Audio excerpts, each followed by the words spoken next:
Continuing production of The Open Mind has been made possible by grants from Ann Olnick, Joan Gans Cooney, Lawrence B. Benenson, the Engelson Family Foundation, Alfred P. Sloan Foundation, the John S. and James L. Knight Foundation, William and Flora Hewlett Foundation, Joanne and Kenneth Wellner Foundation, and from the corporate community, Mutual of America.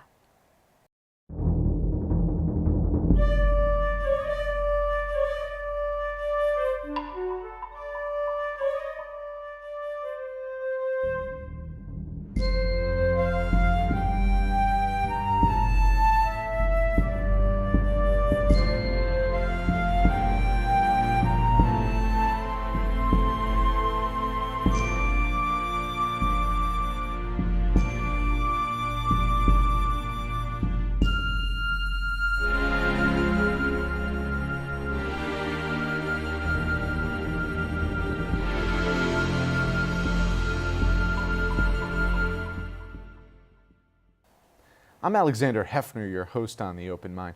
We're honored to welcome former U.S. Secretary of Education Arne Duncan to The Open Mind today.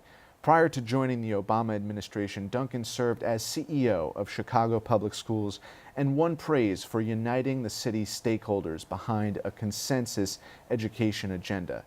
Today, as managing partner at Emerson Collective, Duncan has returned to Chicago on a mission to improve the livelihoods of young adults in his hometown and create job and life opportunities for disconnected youth.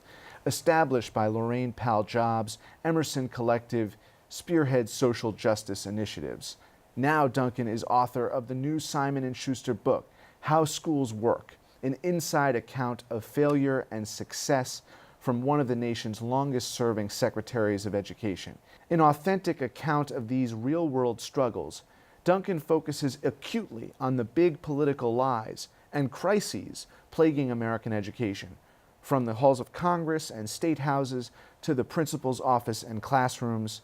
Welcome, Secretary. An honor to be with you today. Thanks so much. Appreciate the opportunity. What is the lie that you think you most effectively combated as Secretary of Education that may not be as pervasive in the culture of education today because of your service? Well, we challenged lots of things and had some successes in places where we would love to have gone further, faster.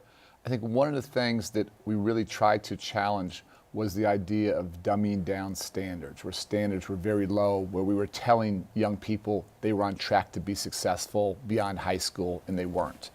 And I actually tell a fairly lengthy story in the book about a young man I worked with years ago in Chicago who in his junior year was on the B honor roll, was a great basketball player, was trying to get ready to go to college.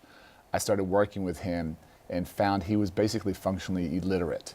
And that was just devastating. There's a young man who had played by all the rules, had stayed out of the gangs, had stayed away from the violence in his neighborhood. And he genuinely thought he was prepared to go to college, and he wasn't close. As a nation, we spend $7, $8, $9 billion a year on remedial education in college, where people who graduated from high school are taking high school classes, paying college credit, paying college tuition, and not getting any credit for it. So challenging states, incentivizing states to raise standards over the long haul, I think is going to be very, very important to make sure that we're not lying to children anymore and that we say they truly are college and career ready. They will be. The bigotry of low expectations in urban centers and more broadly in America, you face scrutiny from Senator Alexander, despite the fact that he praised your approach and commended the good work that came out of the department. How were you able to successfully confront those folks who were unwilling to accept modern standards today? It's an ongoing conversation. Again, you try and work together, but for me, this is really a triumph of common sense. And who benefits? The question I'd ask, the retort would be, who benefits when we're lying to kids? Who benefits when we're lying to parents? Who benefits when we're lying to the public? And the short answer is nobody. And so change is hard in education, and we definitely challenge the status quo, and we ruffle some feathers, and that's maybe a little bit tough.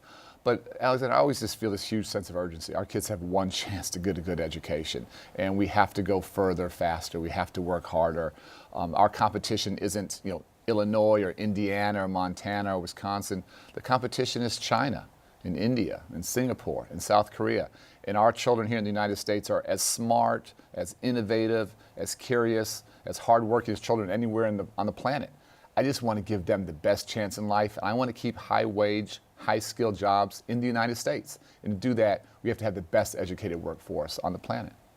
And what are the political lies that are imperiling, and you even say or suggest demolishing or potentially demolishing education in this country today? Well, there are a few things that concern me in a very, very serious way. The first is that we all say we value education. And the truth is, Alexander, that almost no one votes around education. And politicians, local, mayor, state, governor, DC, Congress, White House, whatever, I've never met a politician who's anti-education. They like the sound bites, they like to visit classrooms, they like to pat kids on the head. But how many politicians do we hold accountable for increasing graduation rates and making sure more of our babies have access to high quality pre-K so they enter kindergarten ready to be successful? And the honest answer is they're not held accountable. And actually, I don't blame them as politicians, I blame us as voters. And for me, education should be the ultimate bipartisan or nonpartisan issue. No one has a monopoly on good ideas. We should unite as a country behind this. But we all have to vote on this issue, and that simply doesn't happen. And I think that does a grave disservice to our kids and ultimately to our country. So that's one. The second is we talk all the time how much we value teachers. I don't think we actually do. Teachers are doing, I think, some of the most important, most complex, most difficult work imaginable. And they are literally helping the future to emerge and spark their curiosity. We don't pay teachers adequately. We don't train them effectively. We don't have good career ladders for them, and we don't treat them as the professionals they truly are. So I think that's dishonest. That's a lie. And then maybe the toughest one, and one that I've been focused on unfortunately for most of my life, having lost friends to gun violence, and I'm obsessed with it now, is as a nation, I honestly don't think we value our children. And that's a hard thing to say, but in other nations, you simply don't have the loss of life that you have in America, not even close.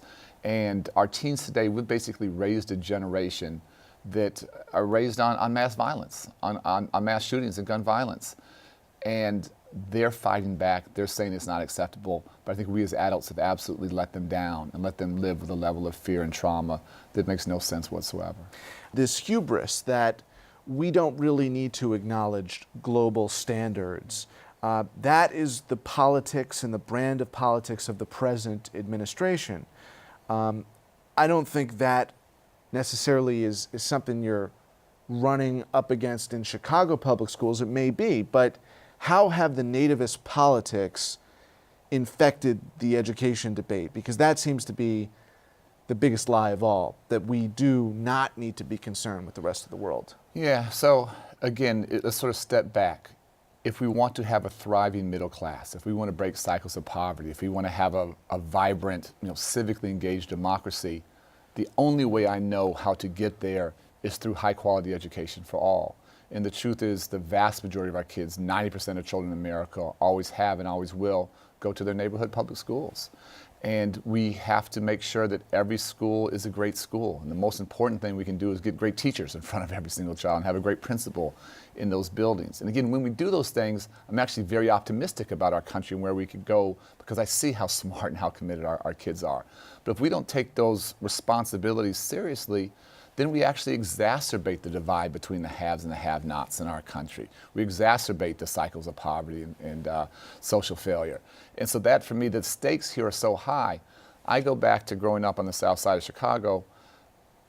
If you dropped out then, and I had friends who did, it actually wasn't great, but it wasn't the end of the world. You could go work in the stockyards and steel mills and get a pretty good job and support a family and own a home. And as you know so well, those jobs are gone and they're never coming back. So for me, the fundamental model has to change. We have a K through 12 model now that served us well, like for the past 100 years. But I think we have to be thinking about a pre-K through 14 model, at least now, starting earlier, again, making sure our babies are ready to enter kindergarten and be successful academically and socially and emotionally. And then even if you get a high school diploma today, that's not enough. That's great. That's a very important stepping stone. But some form of education beyond high school, 4-year university, 2-year community college, trade, technical, vocational training, we have to make that the norm here. We have to educate our way to a stronger economy. We have to see education as an investment, not an expense. And again, challenging political leaders on both sides of the aisle to understand that we're fighting for our country here. The stakes are extraordinarily high. In that fight, where is the most innovative work going on at the state level? There are lots of places. I like to point out my good friend Governor Haslam in Tennessee, who happens to be a Republican. I talk in the book about profiles of courage, and him and Governor Kasich in Ohio fought for higher standards. I talk about Governor Markell in Delaware and what President Obama did at the federal level. But just a couple examples with Tennessee. Tennessee had some of the lowest standards in the nation. They raised them significantly. That was tough, but they did the right thing. They've been improving much faster than most states. And then more recently, Governor Haslam has made community college free for every resident in Tennessee. Now, historically, that might be seen as more of a Democratic, strategy, but he just saw it as an effective tool to help strengthen his state and help strengthen the economy of his state. And so there are governors like that, again, Republican, Democrat, doesn't matter to me. He's done some remarkable work. Again, never mission accomplished, long way to go, but very, very proud to partner and to see that progress. And the universal crisis that you point to is the absence of suitable wages, adequate wages for teachers. And in Kentucky and other states, there have been protests, marches, West Virginia, demanding better treatment for those public servants who seek to steward the next generation.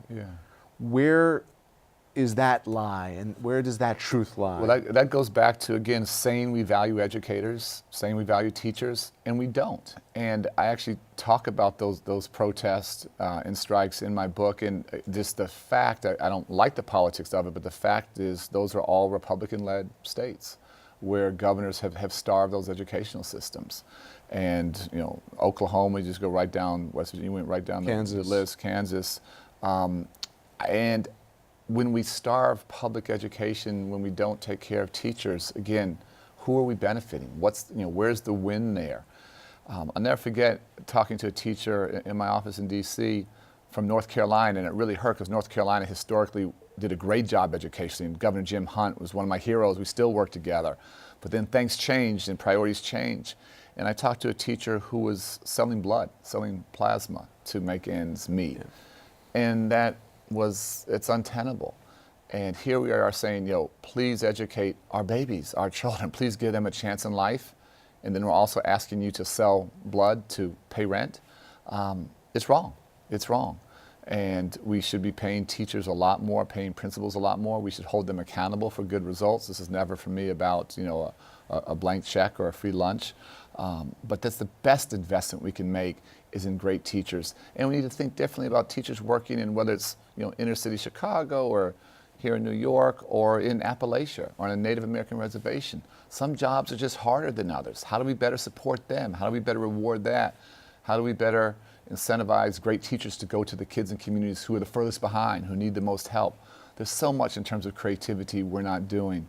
And this, Secretary, is how it may relate to our civic consciousness overall and the gun issue, because one of my critiques or concerns associated with common standards is that, and you said to me before, maybe you weren't moving fast enough, we did not integrate civic education as fully as we should have in what was Common Core, what was shepherded through the stimulus money and the first years of your tenure as Secretary of Education. So, reflecting on where we are now, how can we get to a point?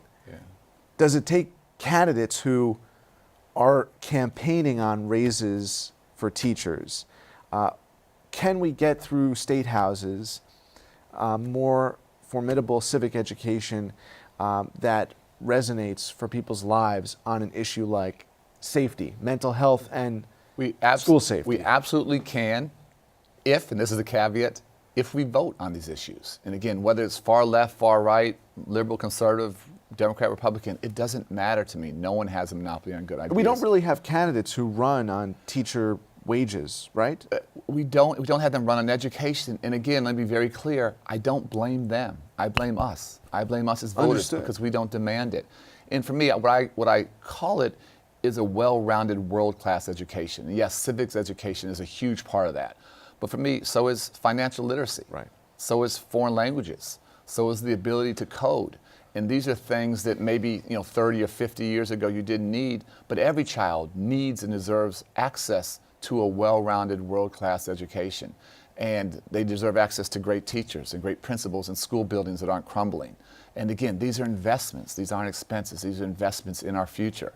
And so we need candidates across the political spectrum who will fight for these things, but we as voters have to demand it or it's not going to happen. From your tenure, was the principal impediment to achieving those common standards in a way that would garner consensus the school prayer issue, or the underlying resentment of the secular civic code? Yeah, no, I wouldn't say that it was. And there's a clear divide in our nation, as there should be, between church and state, and folks understand that. And so that was, of all the things that I worried about, that wasn't one. And there's so much that I was proud of that we were able to get done, invest more than $1 billion in access to high quality pre-K, which I think is the best investment we can make, and have hundreds of thousands of additional children enter kindergarten ready to be successful. We were able to get high school graduation rates to all-time highs. We were able to get additional $40 billion for Pell Grants for economically disadvantaged young people to be able to afford to go to college. We did that without going back to taxpayers for a nickel. That was wildly controversial in DC. We thought it was common sense. So we were really able to move things I'm very, very proud of, but again, so much further still to go. But what is the source then of the political gridlock and the refusal? Was it just that President Obama was a Democrat, and if a Republican president like a Jeb Bush, who in fact in Florida enforced his own rigid standards? What was so interesting to me was the disconnect between, and I'll be honest, primarily Republicans in Congress and what their states were actually looking for. And I spent as much time as I could out of DC, out of the bubble, and out in communities, and traveled to all 50 states. I'll give you one example that's always stuck with me. We invested a lot, as we've talked about, in high quality early childhood education, really trying to give kids a chance so they don't enter kindergarten a year to 18 months behind. And one of the dirty secrets in education is often we don't catch those children up, and those children enter kindergarten behind, too often become the dropouts down the road. So we were able to do some grants for states at the state level for increasing access. And we had like 36 states apply, but we only had funding for 18. And one of the states we weren't able to fund was Mississippi. Now, on any measure, Mississippi's at the bottom nationally, 48th, 49th, 50th. And that governor at the time, Governor Bryant, who was staunch conservative, he and I may have disagreed on 90% of issues, but he called me and he was devastated that we couldn't fund high quality pre-K in his state. And guess what? I was equally devastated. I desperately wanted to do that. So that's what he wanted, that's what he needed, but we weren't able to get enough of folks in Congress from places like Mississippi to say, this is not a federal mandate, it's not a must-do, but where states want to invest, could we match? Could we leverage money to help more students get in? That, for me, was the biggest challenge, was a disconnect between what local political leaders and their communities and their citizens were looking for and the bubble in D.C. Chicago today, compared to when you entered office as Secretary of Education, how has it evolved? Yeah, well, you go back, and I talk about this, to the then Secretary William Bennett calling Chicago the worst public school system in the nation. And I can't say whether it was or wasn't, but it was a system that had struggled for a long time. And that, for me, was a motivating cry. And it was part of the reason I went to work for the Chicago Public Schools, was to see, could I help to see it improve? Could I help it to progress? You may have seen recently a report coming out of Stanford University that showed Chicago's the fastest improving urban school district in America. That's amazing. So I'm so proud of that progress. Again, not where it needs to be, not where we want it to be, a long way to go. This is not a time to rest on our laurels. But to see the progress from being called the worst in the nation to now being the fastest improving school district in America, that feels fantastic. That is ground zero for gun violence, but there are many ground zeros. Chicago is one. It can hit any, that's why it's called every town for gun safety. Yeah. It can hit any community, rural, suburban. You've seen that accelerate since Donald Trump has taken office. What are you doing? What is the Emerson Collective doing together to tackle the challenge? Well, let me give you, if I can, briefly just a little history. I grew up as a part of my mother's inner city tutoring program, and that was a formative experience, and my sister and brother and I have all tried to follow in her footsteps. She did that work for 50 years until her health gave out. But when I started to be a teen, probably 12, 13, 14, I started to lose friends to gun violence from the community. And I think that shapes you, and it honestly scars you in ways that are a little bit tough to talk about. Fast forward to running the Chicago public schools, obviously lots of issues you deal with, trying to raise academic achievement, tough budget issues, labor management, negotiations. I don't say any of that was easy, but that was all much, much easier than dealing with the level of violence that we faced. During my 7.5 years running the Chicago public schools, on average, we lost a child every 2 weeks due to gun violence. None in the schools. Schools are the safest places, but in the streets, in their homes. And going to those funerals, going to classrooms where there was an empty desk and trying to make sense of the senseless, talking to family members. That was by far the hardest thing I did. Nothing came close. And unfortunately, that violence in Chicago has, in the 7 years we were in DC, increased. The violence across the nation has increased. And I want to be very clear, this for me is never a school issue, although schools are a small piece of it. This is an American issue. This is a made in America problem. And whether it's malls, whether it's baseball fields, whether it's we're coming up on the year anniversary of Charlottesville, there's a pervasive love for guns that puts all of us, our families, at risk. And my worst day in DC, President Obama's worst day in DC, was the day of the Sandy Hook massacre. And prior to that, this is another tough thing to say, but when my kids were being killed in Chicago, the vast majority were black and brown. I really thought our country just didn't care about black and brown kids. And then when Sandy Hook happened and 20 white children and 5 teachers and a principal were killed, unimaginable, and still nothing changed. We got zero done in terms of gun legislation. And that for me was our biggest failure. And I became unbelievably pessimistic. But since the tragedy of the Parkland massacre, those young people have stepped up. I took my family to the March on Washington. Our kids from the south and west side of Chicago have been doing a ton of work with the Parkland students. And I am more hopeful now than ever that the young people will win and they'll lead our country where we need to go, and where frankly, we as adults and educators and leaders have failed to take us. Where do common standards fit into civic standards? Has this administration's efforts reversed most every change that you made? This administration is trying to dismantle some of what we've done. Some places they've done that a little bit effectively. Some places, thankfully, they've been less effective. What I take great heart in is so much of what we've done is now rooted in states and in communities where the real work is going on. And for me, again, it's not about left or right, or Republican or Democrat. I just think there are a couple goals that we as a nation need to unite behind. One is I think we should try and lead the world in access to high quality pre-K. Right now we're like 30th. Right. We were so proud to get high school graduation rates to 84%. The goal of the current administration should be to go to 90%, keep that going. We should make sure all of our high school graduates are truly college and career ready. Again, high standards. And then finally, we should try and lead the world in college completion. The tough truth, Alexander, is that we're top 10 in nothing right now internationally. Nothing. And we can have lots of honest and vigorous debate and lots of innovation around the best strategies to achieve those goals. And again, what works in rural Montana will be different than Watts in LA.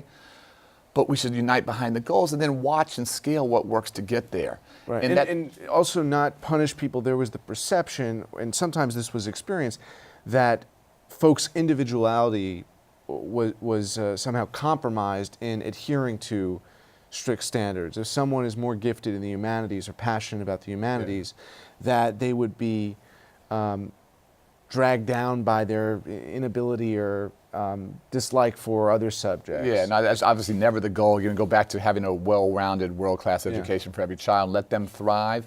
I do think we have to move to more individualized instruction, and if a child is gifted in math, let them fly, and if a child needs a little bit more help and more time, we need to do that.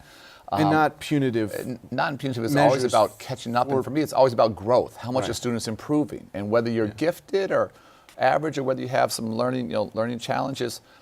Are we getting better faster? How are we helping that girl get there? That was my concern about Common Core, that just putting myself in the shoes of prospective students now, that I would have been accelerating in one discipline and not in another, and wanted to keep riding that discipline. I think we should do both. Again, for me, it's not either or. Where a child can fly and has real passion, let's discover that, let's grow that. But where a child needs some more help or more resources, let's not hide from that either, and let's get them that help. And I don't like when I hear young kids say, "Well, I'm not good at math." Right. I don't believe that. Somehow they've internalized that. We need to light that fire. We need to light that spark, and we need to find ways to get to them. And jobs in STEM. So many, let's do that. If you love the humanities, let's do that. Final question, Secretary. How do you operationalize the Heckman equation? How do you do precisely what you just outlined, which is provide superior attention, education opportunities from pre-K up? For me, this is not rocket science. It's not finding a cure for cancer. This is political will.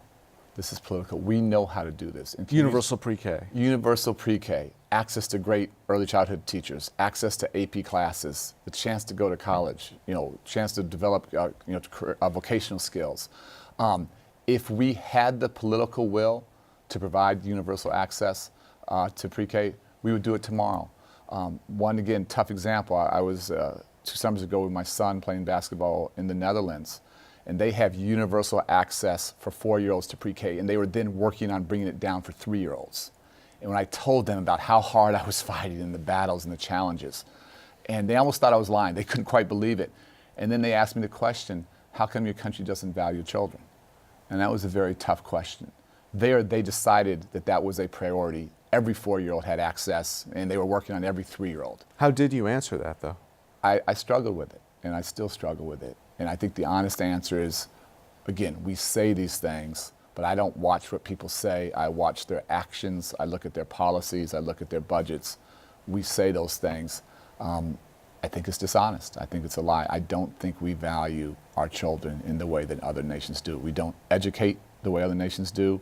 We don't keep them safe and free of fear the way other nations do. Meaningful progress, Secretary. Thank you so much for being here. Amen to you and your work. Thanks for a great conversation. I appreciate the opportunity. Thank you. And thanks to you in the audience. I hope you join us again next time for a thoughtful excursion into the world of ideas. Until then, keep an open mind. Please visit the Open Mind website at 13.org/openmind to view this program online or to access over 1,500 other interviews. And do check us out on Twitter and Facebook at Open Mind TV for updates on future programming.